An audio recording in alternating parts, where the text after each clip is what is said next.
2024 के एंड तक ये साफ हो जाएगा, क्लियर हो जाएगा कि दुनिया के सबसे ताकतवर देश यानी अमेरिका का अगला प्रेसिडेंट कौन होगा।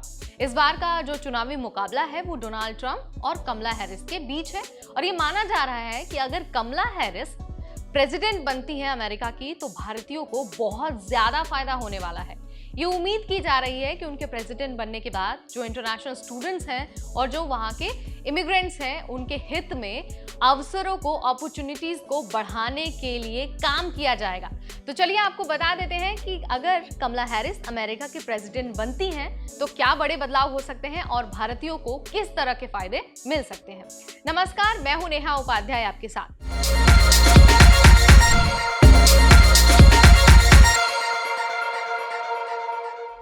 आपको बता देते हैं कि कमला हैरिस हमेशा से ही सभी को साथ लेकर चलने वाली जो अप्रवासन नीतियां हैं उनकी पक्षधर रही हैं और माना जा रहा है कि उनकी सरकार में वर्क वीजा, ग्रीन कार्ड और जो नागरिकता पाने की प्रक्रिया है ना वो आसान हो सकती है। परिवार के सदस्यों का अमेरिका लाने, स्किल्ड प्रोफेशनल्स के लिए मदद करने और अप्रवासियों के अधिकारों की रक्षा पर कमला हैरिस की सरकार जोर दे सकती है। अब आपको कुछ मेजर फायदे बता देते हैं जो कमला हैरिस के प्रेसिडेंट बनने के बाद मिल सकते हैं। तो सबसे पहला जो फायदा है वो है H-1B वीजा प्रोग्राम का फायदा। देखिए, कमला हैरिस H-1B वीजा प्रोग्राम को जारी रख सकती हैं, कंटिन्यू रख सकती हैं और हो सकता है कि इसका एक्सटेंशन भी हो जाए।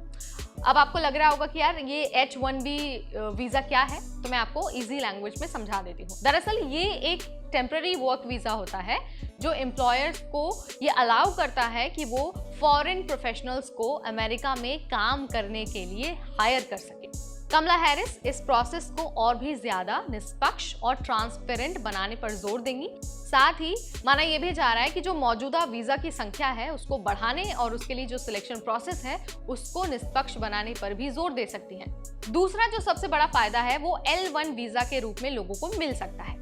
L1 वीजा प्रोग्राम के तहत अप्लाई करने के बाद हो सकता है कि जो पूरा प्रोसेस होता है ना उसमें जितना समय लगता है उससे अब कम समय लगेगा अगर कमला हैरिस अमेरिका के प्रेसिडेंट बनती हैं तो। अब आपको ये समझा देते हैं कि आखिर ये L1 वीजा होता क्या है।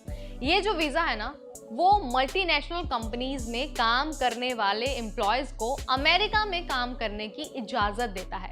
फॉर एग्जाम्पल, आप इंडिया में हैं, किसी मल्टीनेशनल कंपनी में काम करते हैं, अगर आपके पास L1 वीजा है तो आप अमेरिका जाकर काम कर सकते हैं।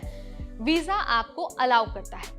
अभी क्या है कि L1 वीजा के प्रोसेस में ना थोड़ा सा ज्यादा समय लगता है, तो ये माना जा रहा है कि अगर कमला हैरिस अगली प्रेसिडेंट बनती है अमेरिका की तो इसके प्रोसेस में भी कम समय लग सकता है और जब कम समय लगेगा तो ग्लोबल कंपनियों के भीतर विदेशी कामगारों को नौकरी मिलना आसान हो जाएगा।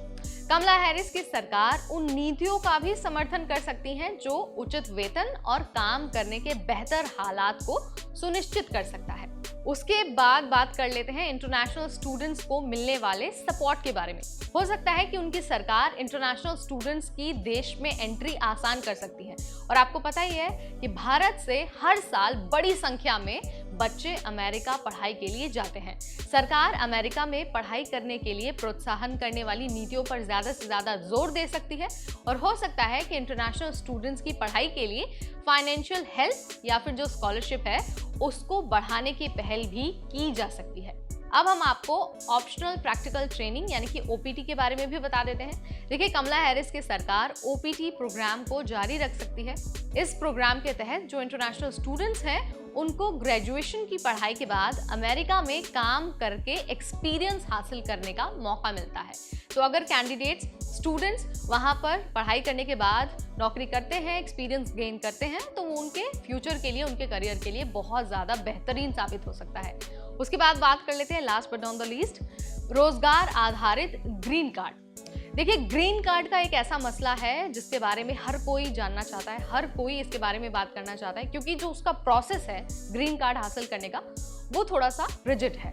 लेकिन ये उम्मीद है कि अगर कमला हैरिस अमेरिका की अगली प्रेसिडेंट बनती हैं तो ग्रीन कार्ड का जो प्रोसेस है, जो ग्रीन कार्ड अलॉटमेंट का प्रोसेस है वो थोड़ा लचीला हो सकता है और हो सकता है कि जो ग्रीन कार्ड की संख्या है ना उसे भी बढ़ा दिया जाए। इसके साथ ही पूरी उम्मीद तो ये भी जताई जा रही है कि जो अप्रवासी हैं वहां पर अमेरिका में रहते हैं उन्हें नागरिकता हासिल करने में भी आसानी होगी, प्रोसेस को आसान कर दिया जाएगा।